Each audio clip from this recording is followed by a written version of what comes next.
যেই নামক দেবতা নিয়ে আসছে আমাদের জন্য, আজকে সেই নামের মহিমা কথা আমরা আস্বাদন করব, যে এই নামের কি পর্যন্ত মহিমা, এই নামের এই মহিমা। আচ্ছা, সব দেবদেবীর পূজার আগে কোন দেবতার পূজা আগে হয়? সিদ্ধিদাতা গণেশ। সকল দেবতার আগে সেই সিদ্ধিদাতা গণেশের পূজা কিন্তু আগে হয়। আপনি যত বড় লেভেলের পূজা করেন না কিনা, কিন্তু সিদ্ধিদাতা গণেশের পূজায় সর্ব আগে। কেন মনে একটা প্রশ্ন থাকে না যে সিদ্ধিদাতা এত দেবদেবী আমাদের সনাতন ধর্ম, এত দেবদেবীর মাঝখানে কিসের জন্য সিদ্ধিদাতা গণেশের পূজায় আগে হয়? এই কারণেই হয়, আমাদের যারা পূজার আয়োজন করে, যখন নৈবেদ্য বানানো হয়, একটা থালির ভিতরে 5 ভাগে কিন্তু একটা নৈবেদ্য সাজানো হয়ে গেছে। 5 ভাগে একটা থালির ভিতরে একটা ভোগ সাজানো বা একটা নৈবেদ্য সাজানো। এই 5টা ভাগ কিসের জন্য? আমাদের পঞ্চদেবতার জন্য। পঞ্চদেবতাকে প্রথমে গণেশ, তারপর শিব, তারপর সূর্য, তারপর গণেশ, শিব, সূর্য, তারা 3 জন। এরপরে 3 জনের ভিতরে একজনের লোকা দেবী, যিনি লোকা ভগবতী দুর্গা দেবী। আমরা কয়জন পেলাম? শিব, গণেশ, শিব, তারপর সূর্য, বিষ্ণু, দুর্গা। এগুলো আমাদের দেবতা পঞ্চদেবতা। এই সকল পূজাতে কিন্তু আমাদের এই পঞ্চদেবতার প্রয়োজন লাগে।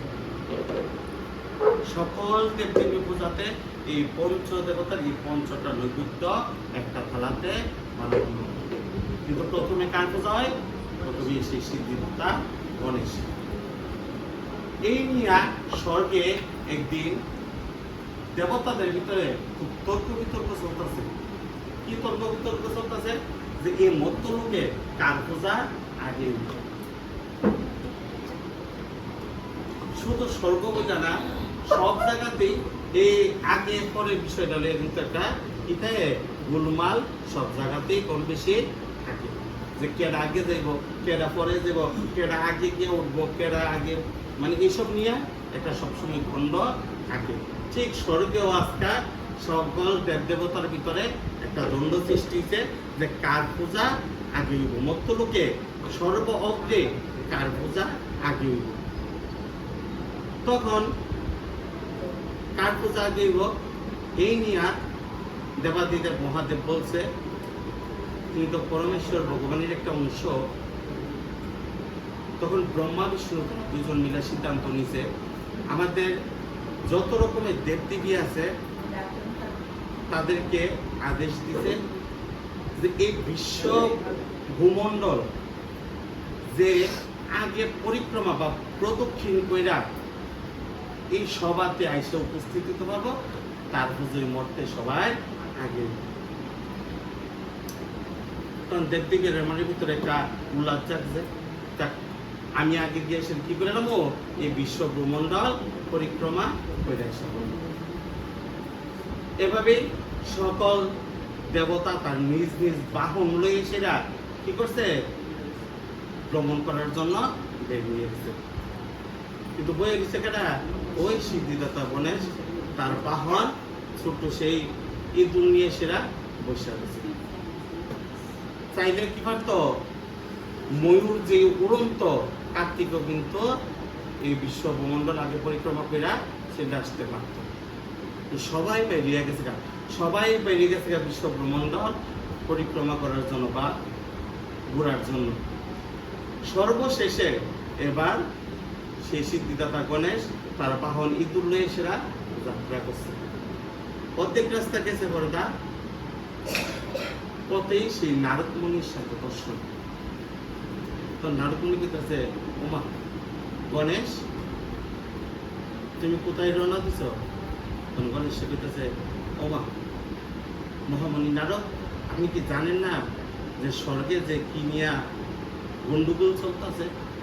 নারদ কইতেছে না আমি তো এই বিষয়ে কিছু জানি না। তো আমাদের দেবতাদের মধ্যে একটা তর্ক বিতর্ক সৃষ্টি হয়েছে যে মর্ত্যলোকে সর্ব আগ্রে বা সর্ব অগ্রে কোন দেবতার পূজা আগে উঠবে। তখন আমার পিতা সৃষ্টিকর্তা ব্রহ্মা আদেশ দিছে যে সকল দেবতার ভিতরে যে সর্বপ্রথম এই বিশ্ব ব্রহ্মাণ্ডল দর্শন কইরা বা পরিক্রমা কইরা যে এই সভাতে আগে আসতে পারবো তার পূজা নাকি মর্তে সর্ব আগে। তো নারদ কইতেছে ওমা, কিন্তু আমি মোটামুটি কম বেশি সব দেবতার লোকে আমার পথে দেওয়া হয়েছে, সবাই ভ্রমণ করতে বেরিয়ে গেছে গা, তাহলে গণেশ কুমারের তো দেখতে তোমার যে বাহন, তুমি এই বাহন নিয়ে কোন সময় এসে তুমি পরিক্রমা করে এবার তুমি তো সবার পিছিয়ে হইয়া থাকবা।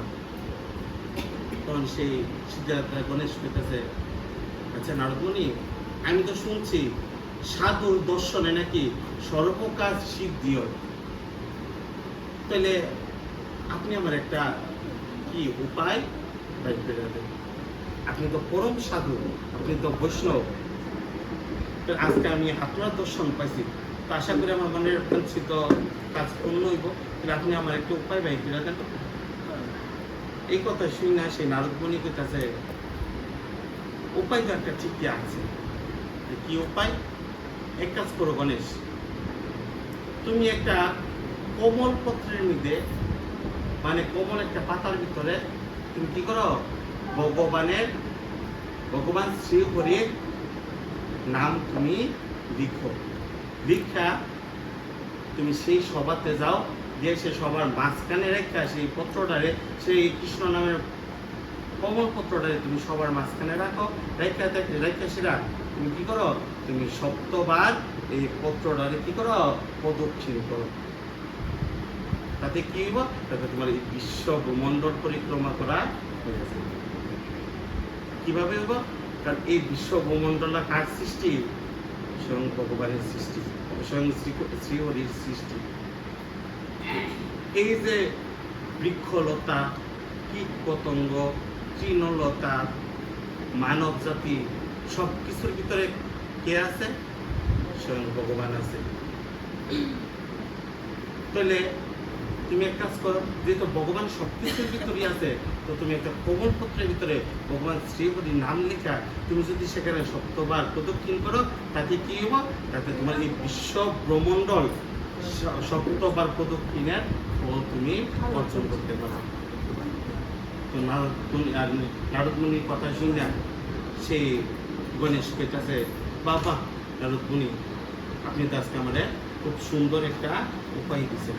সাথে সাথে সেই গণেশ কি করছে, সেই কোমল পত্রের মধ্যে ভগবান শ্রীহরির নাম লেখা সেই পত্রটারে সেই গণেশ আর সেই ব্রহ্মা আর মহেশ্বরের যে সভাতে অবস্থান করতেছে সেই সবার মধ্যস্থানে সেই কোমল পত্রটারে স্থাপন করে তার চতুর্দিক কি করছে, গণেশে সপ্তবার মানে 7 বার প্রদক্ষিণ করছে।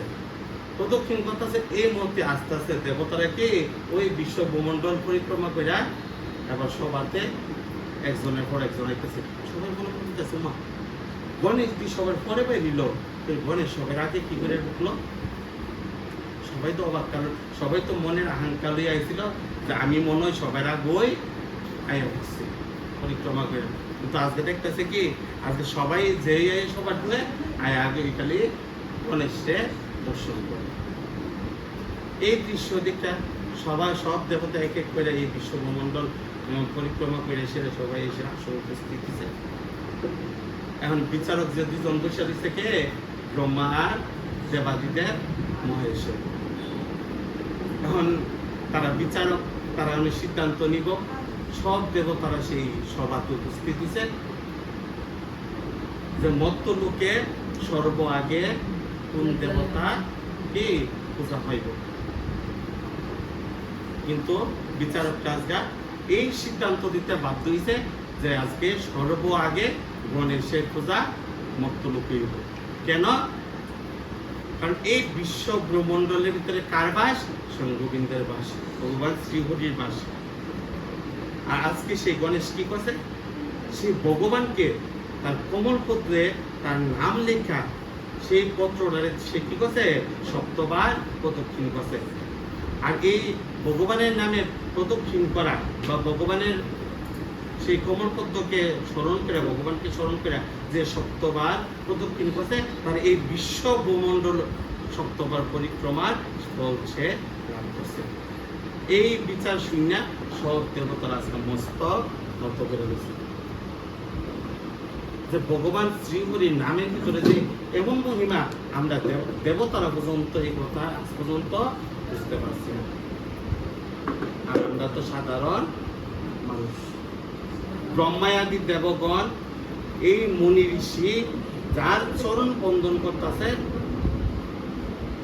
সেই গণেশ শুধুমাত্র তার নামের অক্ষর পরিক্রমা করেই সে কি করছে সে স্বর্গের দেবতার পদ লাভ কইরা সে এই